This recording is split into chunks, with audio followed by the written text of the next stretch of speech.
midiático. Ele está nas ruas, está na nossa casa e está nos meios de comunicação, principalmente na televisão. Hoje o programa Rede de Olhares vem no formato Rede Cabeças. Isso porque a gente vai discutir a corrupção na Petrobras.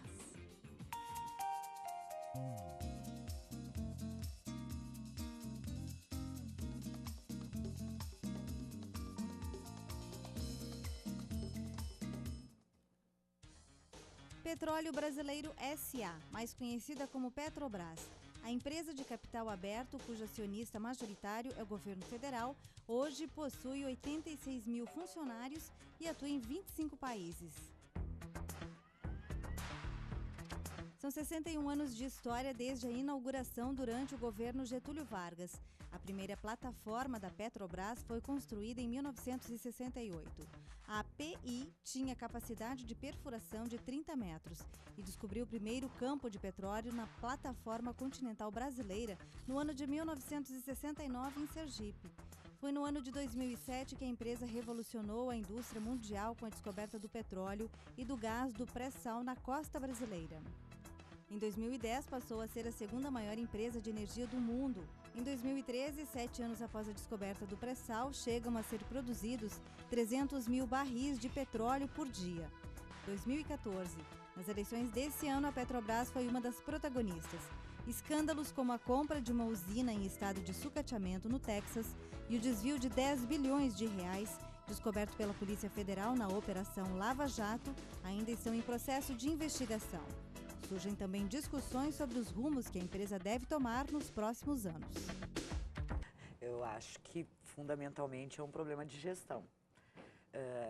Nós temos aquela ideia, e tem estudos que dizem que as empresas estatais é onde há mais incidência de corrupção. Mas na questão das empresas petrolíferas, se fizer uma análise, tem estudos sobre isso, mesmo nas que não são estatais, a corrupção existe. Lida com uma riqueza que é fundamental para a economia hoje e muitas, para toda a estrutura produtiva, tu precisa de serviços de diferentes esferas, né? No caso da Petrobras, eu acredito que não é um problema de agora, é um problema de muito mais tempo, né? O que faltou foi, eu acho que a grande diferença é que antes não se investigava, nunca aconteceu na história do Brasil de ter empresários, o corrupto e o corruptor estarem sendo investigados, né? Estava porque eu acho que, realmente, eu acho que é um problema de gestão, talvez em função de que a Petrobras está muito vinculada a questões políticas também, fica muito vulnerável a questões políticas, acho que seria essa colocação. Eu acredito que os problemas que existem lá não são de agora, que de uns tempos para cá é que a gente vem conseguindo publicizar os casos de corrupção no Brasil. E, infelizmente, é algo endêmico, está em todos os poderes, em todos os lugares onde o ente público está. Então, me parece que é só mais um caso que a gente descobriu, só mais um caso que veio à tona. Essa questão dos conselhos, dessa estrutura organizacional, mostra muito bem isso. Ou seja, por mais que tu coloque na gestão pessoas capacitadas, do corpo de funcionários mesmo, de carreira, enfim, que conheçam a empresa a fundo, tu tem instâncias maiores que têm alguns interesses que não necessariamente aqueles que vão ao encontro da parte técnica. Esse é o conflito, por exemplo, que se vive sempre no Ministério da Fazenda e no Banco Central. É a velha discussão do Banco Central independente ou não, é essa discussão entre o que é uma medida política e o que é uma medida técnica. E me parece que a Petrobras ela fica bastante vulnerável a essas situações. Esse escândalo de corrupção que nós estamos vendo agora, ele está baseado, como são as notícias que nós temos, na relação dessa empresa petroleira, uma das maiores do mundo, com os partidos políticos no nosso país. Então, eu vejo como um dos problemas, um dos males que afeta essa empresa, essa relação, a falta de um divórcio entre a empresa e a necessidade de sua gestão profissional e a forma como ela está se relacionando com os governos. Enfim, eu acho que, concordando com essa linha de pensamento, precisa mais gestão, precisa uma gestão profissional, precisa dissociar um pouco a empresa do político. Na verdade, acho que essa é a linha correta, né? Porque nós podemos diferenciar, né? Acho que depois podemos até ver os efeitos disso, sim, politicamente. Mas a corrupção, no caso, né, que talvez seja o principal elemento agora, né? Nós temos no Brasil, né, acho que um histórico, e já temos uma farta literatura sobre isso, né? Destaca o Raimundo Faoro aqui, né, o nosso conterrâneo aqui de Vacaria, né, que fez uma obra gigantesca sobre os donos do poder e mostrando isso realmente desde o Brasil colônia, né? Eu acho que o problema maior é que essa questão ela transcende de um nível individual de corrupção, né, que seja no ativo, passivo, seja o corruptor ou o corrupto, e entra por um processo sistêmico, né, porque não é só um diretor ou um funcionário público que, né, se deixa levar pelas facilidades da sua posição. Claro. Né? Mas há uma vinculação toda realmente com o sistema político, né? Especialmente com os partidos políticos, né? Com as campanhas, né? Com as próprias despesas diárias. Né? E eu acho que esse é um problema muito sério que envolve, né, eu diria, todas as empresas estatais. Né? Tu sabe alguma coisa sobre a Petrobras? Não. Eu sei que eles estão averiguando por causa do desvio de verbas. Enfim, está sendo feita toda uma investigação referente a isso. Certamente que estou acompanhando. Poucos estão acompanhando. Não. Mais ou menos. Não estou. Mais ou menos. Quando a gente ouve a só sujeira que dá daquilo lá, cachorrada. O senhor está acompanhando as notícias sobre a Petrobras? De vez em quando. Sim, como todo mundo. Alguma coisa. E o que tu está pensando sobre tudo isso? Estou pensando que o Brasil passa por um período delicado, né? E essa situação que está ocorrendo que sirva para conscientizar as pessoas de respeitar mais o dinheiro público e ser realmente cidadãos. A roubalheira está grande, né? Mas eles tinham que agir não só com a Petrobras, tem mais coisas. Com o negócio de energia elétrica, também tem roubo no meio disso aí. Eu acho que eles têm que agir, estão agindo certo. Corrupção demais, roubo demais e eu acho que tem muita coisa escondida por baixo dos panos ainda, né? Muita coisa para vir à tona. Acho que o que todo mundo pensa, né? Esse problema da cultura da corrupção, né, no país, vem desde o tempo do Império, né? E a gente tem esperança que isso mude. Eu acho que o trabalho da Polícia Federal tem sido muito importante, né? Então é a esperança da gente que melhore daqui para frente. O Brasil está ferrado, né? Acho que é porque talvez a gente não tenha ainda uma cultura de acompanhar notícias, de ler jornal, de se informar, de se aculturar do que se empoderar do que está acontecendo. Infelizmente, na maior parte das vezes, as pessoas não têm tempo, não têm interesse, não conseguem chegar perto de um jornal ou perto de uma televisão e ter acesso a essas informações. Ou quando conseguem, não entendem muito bem, não conseguem dimensionar muito bem o que significa uma empresa do porte da Petrobras, uma empresa que é sociedade anônima, que tem ações na Bolsa de Valores, cujo preço, cujo seu valor fica extremamente vinculado a qualquer notícia ruim ou boa sobre ela, faz com que o seu preço venha a cair ou venha a aumentar, dependendo do sabor da informação, né, que está sendo colocada. Ou seja, a maior parte das pessoas não tem essa ideia, não tem essa noção. E isso é muito ruim, porque se ela é uma empresa ainda eminentemente pública, no sentido de que o Estado ainda tem o controle da gestão da empresa, era importante que as pessoas soubessem, que o cidadão soubesse o que acontece com essa empresa. Né? Então, Que é a cultura que nós temos de pensar que porque é público, não é meu. ou é de todo mundo. Ou é de todo mundo e aí eu não me responsabilizo. Assim como os pais não se responsabilizam pela escola que está ali, pelo prédio, né? Como não se responsabiliza por um centro cultural, não exige, ele não participa, ele não exige melhorias, ele também acha assim, não, isso é responsabilidade dos outros. Até pelo porte, como tu falaste, da Petrobras. Né? Eu diria que ninguém sabe bem o que está acontecendo. Sim. Né? Então, é que também hoje nós temos uma velocidade muito grande, né?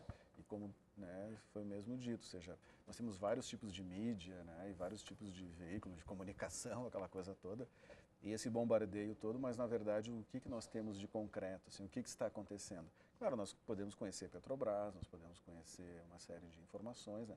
Agora, o que realmente aconteceu ainda é uma questão que está sendo investigada, né? E não sei se nós vamos saber um dia. Tem uma ideia, a receita da Petrobras responde por mais ou menos, pelos números que eu estou vendo aqui, por mais ou menos 10% de todo o PIB brasileiro. Sim. Ou seja, uma única empresa responde por 10% da geração de riqueza de todo o país. A Security and Exchange Commission, né, a CVM dos Estados Unidos, já foi demandada. Esse órgão, inclusive, já enviou um questionamento à Petrobras há umas 2 semanas, e é um fato relevante para que a Petrobras esclareça, entregue documentos. Sim. Ela constituiu, inclusive, um comitê com juristas, contrataram um grande escritório de advocacia, junto com uma dessas grandes, das Big Four consultoras, para tentarem apurar e prestar essas informações à Comissão, essa de Valores Mobiliários dos Estados Unidos.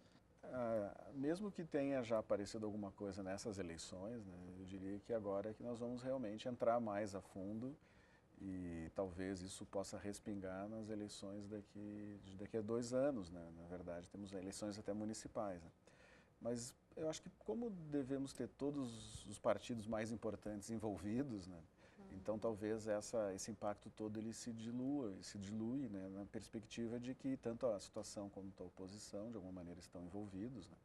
Então acho que politicamente nós não vamos ter algo tão direto. Talvez isso possa reforçar a necessidade de algum tipo de reforma política, né, que seja feito agora e nós sabemos bem lá na ciência política que se não for feita no primeiro ano agora da gestão, tanto lá dos deputados, do presidente, não vai ser mais feita também nessa próxima legislatura, né? A ideia é de que, na verdade, hoje a gente já faz um financiamento público de campanha, porque toda essa corrupção, toda essa questão, era uma discussão sobre se não podia diminuir o número de assessores para os deputados, né, tanto estadual quanto federal, porque, afinal de contas, esses quantos assessores que eles têm direito, na verdade, a maioria cabe eleitoral. Então, que de certa forma, a corrupção e essas benesses que eles recebem, esse número de assessores que eles têm direito, no fundo, é um financiamento público já de campanha, né? Porque ele não é, obviamente, às claras, é uma coisa, né, meio induzida, mas institucionalizado, né? Sim. Agora, do ponto de vista econômico, é sempre muito ruim escândalos desse tipo. São muito ruins para os negócios, principalmente quando uma empresa é de capital aberto como a da Petrobras, ou seja, tem o seu valor determinado pelo movimento da Bolsa de Valores, e a gente sabe que quando há uma notícia ruim, o impacto é sempre negativo nas ações, portanto o preço dessa empresa cai, os acionistas perdem dinheiro, os papéis dessa empresa ficam valendo menos, né? Então é muito ruim. É muito complicado. Já estão sofrendo, não é só uma crise de autoestima que tem dentro da empresa. A empresa não conseguiu aprovar o balanço do último trimestre. Isso é absolutamente grave. Ela tem um regime, é uma empresa que demanda muito capital, ela precisa captar recursos para fazer frente ao programa bilionário de investimentos que ela tem. E ela tem, inclusive, um mecanismo facilitado, rápido, dentro da Bolsa de Valores para promover essa captação com emissões de debêntures e tudo mais, mas não sem os seus balanços aprovados. Claro. E não conseguiram. Então, esse é um ponto muito grave do ponto de vista do mercado de capitais, como falava a Maria. E o outro ponto, esse da cadeia de fornecedores, também hoje já 4 das grandes indústrias brasileiras listadas que são fornecedores estão em recuperação judicial no Brasil, uma da nossa região também. E o momento é crítico para o setor, vários contratos tendem a ser suspensos, empresas declaradas inidôneas tendem a perder os seus cadastros junto à companhia e, pelo que nós vimos, são as maiores empreiteiras do Brasil. Quem vai levar adiante essas obras? Quem vai tocar essas obras? Certamente também tem repercussão no BNDES, o BNDES também precisa ser investigado. O BNDES acompanhou esses projetos, fomentou o desenvolvimento de vários desses projetos e vai aparecer muita coisa quando olharem esse lado. De novo, um banco público que fica sujeito a questões políticas econômicas. Então, vai nesse mesmo caminho. Toda uma cadeia fica comprometida com esse escândalo. Ainda bem que vem à tona, que as pessoas estão vendo, dá tempo ainda de tentar contornar alguma coisa, mas com muita dificuldade. Eu acredito que tem uma descrença geral da população e por isso que talvez o não envolvimento, né? Claro que é questão cultural também, mas que eles dizem assim, não vai dar em nada. Então, isso também, as pessoas não discutem ou não tornam isso pauta da discussão por essa descrença. Não vai acontecer nada. Quem é que ainda está discutindo são esses que estão sofrendo mais diretamente, né? Os funcionários dessas empresas, que estão indo à falência ou estão indo mal dos negócios em função de todo esse escândalo que atingiu vários setores da economia. Então, há também uma descrença, eu acho que se tem que trabalhar, ou procurar, ou exigir, é que se esclareça o máximo possível, que a gente não sabe até quando pode se esclarecer, e que haja uma penalidade rápida. Nós estamos falando de uma empresa de capital aberto, que gera uma riqueza em torno de 10% de todo o PIB do Brasil, ou seja, de toda a produção de riqueza do Brasil. Quanto mais tempo se arrastar esse processo, mais prejuízos vai trazer para a Petrobras e para o Brasil, para a economia do Brasil. Então, quanto mais rápido se for, rápido não significa jogar a sujeira para debaixo do tapete, não é isso. Mas quanto antes se conseguir descobrir toda a teia que precisa se descobrir, punir as pessoas e dar um fim para que a própria empresa possa se reerguer e se sustentar, melhor para ela e melhor para o Brasil do ponto de vista econômico. Tu é a favor ou contra a privatização da Petrobras? Eu sou contra. Só tem que tirar a roubalheira. Eu sou contra. Nem sei. Olha, não estou muito atualizada, né? Mas eu não saberia opinar também. Não sou a favor, eu, Cleonice, da privatização de nada que é nosso do Brasil. É um bem nosso. Então por que a gente vai vender? Se nós precisamos do rendimento dele para melhorar nosso índice de vida. Sou contra. Nós somos contra. Olha, nem sei o que falar, mas estou por fora. Eu sou a favor. Eu sou contra pelo fato de ser um patrimônio do Brasil, né? Eu acho que não deveria ser privatizado. Eu sou a favor. Sou contra. Sei lá o que eu dizer, eu acho que sou contra. Daquela roubalheira que deu lá, vai saber o que, a gente nem sabe o que dizer, né? Nem digo nada, porque quem é que é dono disso ali? Todo mundo meteu a mão lá, agora ninguém sabe mais nada. Nessas alturas eu sou a favor. Sou contra. Eu acho que a privatização ela é negativa. Ai, eu não sei, eu não estudei o assunto para poder falar se eu estou a favor ou contra. Não, é brasileira. Não tem que vender, tem que botar os homens na cadeia e pronto. Eu sou contra. Eu sou extremamente contra a privatização das empresas públicas. Todas elas? Todas elas. E a Petrobras nem se fala. Mas gostaria que tivesse um respeito maior com o patrimônio público. Qualquer administrador público tem que respeitar o que é do povo, o que é da pátria, o que é do... né? Porque não é dele, né? Ele tem o seu ordenado, tem o seu valor, mas ele não pode mexer no que é público. É importante a diferenciação. Acho que não é nem o caso de ser contra ou a favor da privatização. Acho que é um tema importante. Eu acho que ele foi muito banalizado assim nos anos 90, 2000. Né? Eu acho que a questão mesmo é de fazer um trabalho interno antes, né? Até porque, eventualmente, se fôssemos privatizar, perderíamos dinheiro, né? Porque, em parte, até a empresa ela já não é mais 100% brasileira. Né? Então, é também aquela coisa, ou seja, então é melhor, se é o caso de privatizá-la, num momento mais adequado, né, do que agora. E no Brasil, hoje, com a exceção de setores assim mais dos extremos, seja da esquerda e da direita, nós não temos mais ninguém que possa vir e substituir o que está presente aí hoje. Né? Se nós pensarmos, as principais forças políticas são ou estiveram há pouco tempo no governo, são ou estiveram há pouco tempo, né, comandando essas empresas, comandando a máquina pública.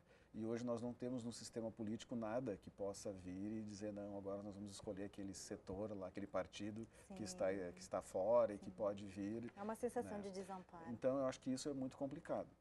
Com relação a esse tema da privatização ou não de empresas, alguns anos atrás eu escrevi uma monografia sobre desestatização e tratando a matéria do ponto de vista de um fenômeno de revisionismo do Estado saber, do ponto de vista estratégico, econômico, financeiro, se vale a pena ou não estar em algum setor ou estar em alguma empresa, né? A Petrobras é uma empresa que nasceu lá na década de 50, junto com a Eletrobras, e nasceu num modelo de desenvolvimento econômico sustentado pelo Estado. Esse foi o modelo pós-keynesiano, pós-guerra, né, onde era necessário muito capital para fazer frente a determinados setores estratégicos, e o Estado participava nisso. Nós vimos alguns anos atrás um processo de desestatização, e que não foi só por uma vontade política de alguns dos últimos governos, foi por um comando constitucional. A Constituição brasileira previu que o Estado só vai atuar na ordem econômica e em questões estratégicas, e que tudo mais deveria ser levado para a economia de mercado. Mas, como dizia, não imagino que seja esse o momento para se falar na privatização dessa empresa, pela falta de credibilidade, pela grande crise do petróleo nesse momento, né, com preços muito baixos. O barril que teve a $100 hoje está a $80. Vários países que têm a sua economia com certa dependência desses setores estão sofrendo muito. Então, me parece que é preciso agora fazer o tema de casa, é se voltar para dentro da empresa, criar instrumentos para que ela tenha mecanismos mais eficazes de controle, que não são os mecanismos atuais. Aliás, quem está hoje praticando essa tarefa de controle, mais do que ninguém no país, é a imprensa, é a mídia, são vocês que estão promovendo programas como esse, são os bons veículos que estão trazendo essas notícias a nós, porque não sei se as nossas cortes de contas e tudo mais estão fazendo o seu papel, nem as agências reguladoras, me parece que não. A gente tem, o professor Maurício falou dessa questão aí do preço do barril do petróleo, né, que está baixando. Mas quando se vai abastecer, o preço está alto. Quer dizer, o que tem aí nesse meio, nesse caminho, entremeio? Tem essa ineficiência, tem todos esses escândalos, alguém tem que pagar por tudo isso. Na verdade, tem também uma questão de que a Petrobras não reajustou o preço do combustível internamente quando o barril estava a $100, né? Ela deixou de fazer alguns reajustes. De novo, por questões políticas, né, porque isso impactaria muito seriamente na inflação do país. E nós temos meta, o governo estipula meta para a inflação, então foi segurado por muito tempo possíveis reajustes. E agora não deu mais para segurar esse reajuste, apesar do barril de petróleo ter caído de preço, né? Então, esse é o fator que mais impacta. É que a gente sabe que aumentando o preço do combustível, a gente tem um impacto muito grande sobre os números, né, os indicadores de inflação, que já estamos sentindo e deveremos continuar sentindo caso venha a ter novos aumentos de combustível pela frente. Uhum. Mas eu acho que eu concordo um pouco com o João e com o Maurício, no sentido de que acho que o momento de privatização passou. Ele agora não seria viável, né? Por vários motivos. E nos próximos anos, se isso continuar acontecendo, e parece que sim, que é o que vai acontecer, e é por isso a ideia, a questão, né, que o FMI está aconselhando os países produtores de petróleo a controlarem mais os seus gastos. E não é de hoje que alguns países já vêm investindo, por exemplo, no turismo, que é o caso de Dubai, né, ali tentando diversificar sua matriz econômica, porque sabem, primeiro, que o petróleo é finito, embora não se saiba muito bem qual é o tempo dessa finitude, né, em que colocar isso no tempo é difícil, mas que eles sabiam que em algum momento eles iam começar a perder esse mercado e aí eles precisariam recompor o seu setor econômico, e por isso eles estão apostando em outras atividades como o turismo. Bom, a discussão é ótima, eu acho que a gente aprofundou um pouco, pelo menos andamos um pouco nesse sentido. Eu queria muito agradecer a vinda de vocês, né? Professora Maria Beatriz, professora Maria Carolina, o professor Maurício, o professor João Inácio. Obrigada pela vinda de vocês, eu acho que a gente contribui também no sentido de explorar um pouco mais essa situação e levar um pouco mais de conhecimento, né, para o nosso telespectador. A gente vai ficando hoje por aqui no programa Rede de Olhares, nesse formato Rede Cabeças, e a gente volta com certeza a se encontrar numa próxima, com mais uma discussão.